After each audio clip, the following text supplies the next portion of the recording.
नमस्कार दोस्तों, आज मैं आपको बताऊंगा कैसे आप यहां पे कंडोनेशन रिक्वेस्ट को सबमिट कर सकते हैं प्रीवियस 6 ईयर की आईटीआर को फाइल करने के लिए। हाँ जी दोस्तों, अगर आपकी प्रीवियस 6 ईयर की आईटीआर मिस हो गई है, आप फाइल नहीं कर पाए, तो कैसे आप यहां पे कंडोनेशन रिक्वेस्ट के जरिए पुरानी आईटीआर को फाइल कर सकते हैं न्यू ई फाइलिंग पोर्टल पे। तो दोस्तों, इसको समझने के लिए बने रहे मेरे साथ वीडियो के एंड तक। दोस्तों, सबसे पहले ये समझना होगा कंडोनेशन रिक्वेस्ट होता क्या है। दोस्तों, as per section 119 subsection 2 close B के जरिए जहां पे सीबीडीटी बोलती है, ऑथराइज करती है अथॉरिटी को कि वो एडमिट कर सकते हैं एप्लीकेशन को। अगर कोई रिफंड बनता है या कोई क्लेम है तो जो पीरियड बताया गया है, जो स्पेसिफाई पीरियड बताया गया इस सेक्शन के अंदर, उस स्पेसिफाई पीरियड के अंदर अथॉरिटी जो है यहाँ पे एप्लीकेशन को एक्सेप्ट कर सकती है। सर्कुलर नंबर 9/2015 का आप इस सर्कुलर को देख सकते हैं, जो कि 9/6/15 को इशू किया गया है। जहाँ पे सेक्शन 119 सबसेक्शन 2 क्लोज बी क्या बोलता है, ये बोलता है कि अगर कोई अमाउंट रिफंड का है 10 लाख से कम का, तो यहाँ पे प्रिंसिपल कमिश्नर या कमिश्नर इस तरह की एप्लीकेशन को एक्सेप्ट करेंगे। ठीक है। और अगर आपका रिफंड मोर देन 10 लाख है और 50 लाख से कम है, तो इस केस में चीफ कमिश्नर या प्रिंसिपल चीफ कमिश्नर एप्लीकेशन को एक्सेप्ट करेंगे। और अगर आपका रिफंड 50 लाख से ज़्यादा है, तो इस केस में सीबीडीटी अथॉरिटी जो है इसको कंसिडर करेगी। एप्लीकेशन जो है वो एक्सेप्ट नहीं किया जा सकता या फाइल नहीं कर सकता 6 ईयर खत्म होने के बाद। मतलब जो भी असेसमेंट ईयर है उसके 6 ईयर के बाद एप्लीकेशन को एक्सेप्ट नहीं किया जाएगा, यानी पिछले 6 साल की आईटीआर को आप फाइल कर सकते हैं। दोस्तों, यहाँ पे एप्लीकेशन कौन कौन से केस में फाइल किया जा सकता है।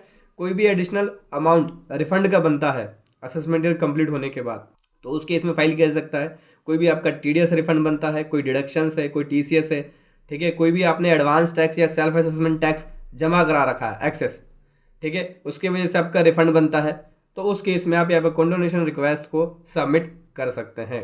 तो दोस्तों, चलिए समझाता हूँ न्यू ई फाइलिंग पोर्टल पे कैसे आप इसको सबमिट कर सकते हैं एप्लीकेशन को स्टेप बाय स्टेप। तो न्यू ई फाइलिंग पोर्टल पे 2 ऑप्शन है कंडोनेशन का। एक तो अगर आपने आईटीआर को वेरीफाई नहीं किया, वेरीफाई करने में डिले हो गया, तो उसके लिए आप कंडोनेशन डाल सकते हैं। दूसरा है आईटीआर फाइलिंग के लिए डाल सकते हैं। तो पहले ये समझते हैं कि अगर आपने आईटीआर का वेरिफिकेशन टाइमली नहीं किया, तो कैसे आप यहाँ पे कंडोनेशन रिक्वेस्ट सबमिट कर सकते हैं जब आपका आईटीआर वेरिफिकेशन डिले हो जाए। तो सिंपल है दोस्तों, सबसे पहले आपको इस न्यू ई फाइलिंग पोर्टल पे आना है और लॉगिन पे जाना है। लॉगिन पे जाने के बाद लॉगिन कर लेंगे। लॉगिन पे जाने के बाद सिंपली आपको क्या जाना है, सर्विस में जाएंगे और सर्विस में जाएंगे कंडोनेशन रिक्वेस्ट में जाएंगे। ठीक है। यहाँ पे आपको दिखेगा डिले सबमिशन ऑफ आईटीआर। यहाँ से आपको सेलेक्ट करना है delay submission of ITR V. ठीक है। ये किसके लिए होता है, वेरिफिकेशन के लिए होता है। और उसके नीचे ही जस्ट आपको दिखता है कि allow ITR filing after time barred. ठीक है, मतलब टाइम बार्ड खत्म होने के बाद आईटीआर को फाइलिंग करने के लिए अलाउ किया जाए, इसके लिए रिक्वेस्ट डाला जा रहा है। उसी के नीचे जस्ट ऑप्शन दिखेगा, लेकिन मैं दोनों ही प्रोसेस आपको बताऊंगा। ठीक है। तो पहले इस वाले ऑप्शन को सेलेक्ट कर लिया, फिर कंटिन्यू पे क्लिक किया। कंटिन्यू पे क्लिक करने के बाद आपको क्रिएट कंडोनेशन रिक्वेस्ट पे क्लिक करना है। यहाँ पे कंडोनेशन क्रिएट रिक्वेस्ट का बटन दिख जाएगा। जो भी आपने पास्ट में क्रिएट किया होगा उसकी डिटेल भी दिखेगी, हिस्ट्री दिखेगी, अगर आपने पहले से क्रिएट किया होगा पास्ट में तो। ठीक है।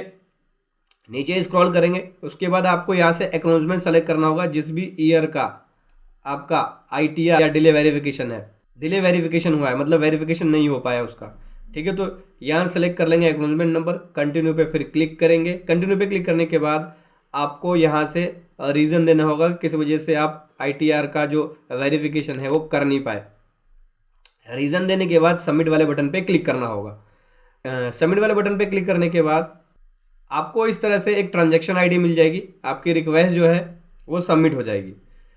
उसके बाद आप यहाँ पे व्यू कंडोनेशन रिक्वेस्ट पे क्लिक करके अपने रिक्वेस्ट को चेक कर सकते हैं। तो जैसे ही इनकम टैक्स अथॉरिटी या असेसिंग ऑफिसर अलाउ कर देता है, तब आप उसको वेरीफाई कर पाएंगे। ठीक है दोस्तों, तो ये तो थी बात जब आईटीआर को आप वेरीफाई नहीं कर पाते हैं टाइमली, तो उसके लिए कंडोनेशन रिक्वेस्ट डाल सकते हैं। अब बात करते हैं, अगर मेरी पुरानी 6 ईयर तक की आईटीआर है, मिस्ड आईटीआर है, तो कैसे मैं उसको फाइल कर सकता हूँ जब ड्यू डेट या आईटीआर की विंडो क्लोज हो गई है टाइम बार्ड के केस के अंदर। ठीक है। अब उस स्टेप को बताता हूँ मैं आपको। तो सिंपली न्यू ई फाइलिंग पोर्टल पे आएंगे, इस प्रकार से आगे यहाँ से आपको लॉगिन करना होगा। लॉगिन करने के बाद आपका डैशबोर्ड हो जाएगा ओपन। आपको सर्विस में जाना है, फिर यहाँ से कंडोनेशन रिक्वेस्ट में जाना है।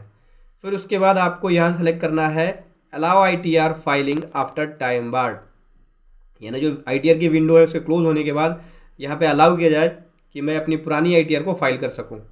ठीक है। इस ऑप्शन को ले लिया, फिर कंटिन्यू पे क्लिक करेंगे। कंटिन्यू पे क्लिक करने के बाद आपको क्रिएट कॉन्डोनेशन रिक्वेस्ट पे क्लिक करना है। यहाँ पे जो आपने पुरानी रिक्वेस्ट क्रिएट करी होगी उसकी हिस्ट्री भी दिखेगी, उसकी ट्रांजैक्शन आईडी, उसका स्टेटस वगैरह सब कुछ दिखेगा आपको यहाँ। अगर अप्रूव हो जाएगा तो अप्रूवल दिखेगा, और अगर पेंडिंग फॉर अप्रूवल है तो यहाँ पे आपको उसका स्टेटस नजर आएगा। ठीक है, फिर जैसे ही क्रिएट एप्लीकेशन पे क्लिक कर देंगे, ध्यान रखना होगा अब आपको यहाँ पे पुरानी आईटीआर को प्रिपेयर कर लेना होगा। ठीक है, जैसे अगर प्रीवियस ईयर की आप आईटीआर को बना रहे हैं, जो मिस आईटीआर है उसको आप फाइल कर रहे हैं, उसकी कॉन्डोनेशन रिक्वेस्ट, उसकी आईटीआर को प्रिपेयर कर लेना, उसका JSON या XML फाइल बना लेना। जैसे ही क्रिएट कॉन्डोनेशन रिक्वेस्ट पे क्लिक करेंगे आपको ये 4 स्टेप फॉलो करने पड़ेंगे। ठीक है, सबसे पहले आपका पैन नंबर आएगा, फिर नेम आ गया, फिर रिक्वेस्ट कैटेगरी सेलेक्ट करना होगा कि रिक्वेस्ट कैटेगरी किस लिए है। जैसे कि टाइम बार्ड का केस है तो टाइम बार्ड ले लेंगे। असेसमेंट ईयर सेलेक्ट करना पड़ेगा। क्लेम वैल्यू, अगर आपने जो कॉन्डोनेशन रिक्वेस्ट फाइल करी है, आपका रिफंड बनता है, रिफंड की वजह से आप फाइल कर रहे हो, तो रिफंड कितना बना, रिफंड की क्लेम वैल्यू आपको यहाँ पे लिखनी पड़ेगी। फाइलिंग टाइप क्या है, ओरिजिनल रिवाइज क्या है, हालांकि कॉन्डोनेशन के केस के अंदर ओरिजिनल होती है तो ओरिजिनल आपको सेलेक्ट करना पड़ेगा। रीज़न देना होगा कि डिले क्यों हुआ आपका आईटीआर, डिले का रीज़न देना पड़ेगा। फिर आपको यहाँ पे अपनी आईटीआर के टाइप को चूज करना पड़ेगा, मतलब कौन सी आईटीआर को आप कॉन्डोनेशन रिक्वेस्ट के लिए फाइल कर रहे हैं। ठीक है, तो जैसे कि अगर आप आईटीआर 4 प्रिपेयर किया है आपने तो आईटीआर 4 को सेलेक्ट करेंगे, आईटीआर 3 प्रिपेयर किया है तो आईटीआर 3 को सेलेक्ट करेंगे।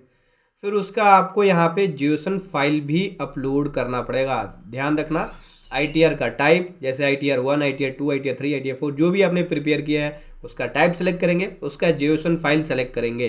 अप्रूविंग अथॉरिटी, ठीक है, यहाँ पे जो अथॉरिटी जो है अप्रूव करेगी, उस अथॉरिटी का नाम, मतलब कि जो आपका जुडिक्शन है उस जुडिक्शन की डिटेल को आप लिख सकते हैं। असेसिंग ऑफिसर जिस भी वार्ड के अंदर आपका है, चाहे तो आप उस असेसिंग ऑफिसर का नाम, वार्ड और अथॉरिटी की डिटेल को भी फिल कर सकते हैं यहाँ पे।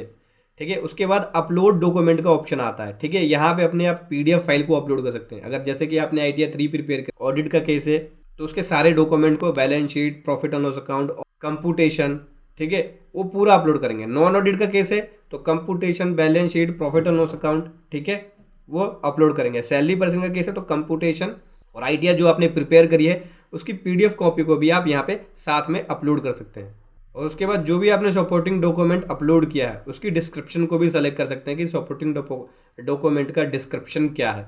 फिर सबमिट वाले बटन पे क्लिक करेंगे। सबमिट वाले बटन पे क्लिक करने के बाद आपको अपनी आईटीआर को वेरीफाई करना। वेरीफाई करने के कई सारे प्रोसेस होते हैं, जैसे आधार OTP का यूज कर सकते हैं या डिजिटल सिग्नेचर का यूज करके आप इसको वेरीफाई कर सकते हैं। वेरीफाई करने के बाद सक्सेसफुली आपको यहाँ पे ट्रांजेक्शन ID मिल जाएगी। फिर आप अपने कॉन्डोनेशन रिक्वेस्ट को देख सकते हैं। इस प्रकार से व्यू का आपको बटन मिलता है, व्यू का आपको बटन मिलता है, यहाँ से आप अपने कॉन्डोनेशन रिक्वेस्ट को देख सकते हैं। तो समझ गए दोस्तों, सिंपल सा प्रोसेस है। तो दोस्तों ऐसे आपको कॉन्डोनेशन रिक्वेस्ट डालनी है मिस्ड आईटीआर की, प्रीवियस 6 ईयर की आईटीआर की आप कॉन्डोनेशन रिक्वेस्ट डाल सकते हैं। वीडियो कैसे लगी जरूर बताएं। Thank you so much. जय हिंद, वंदे मातरम।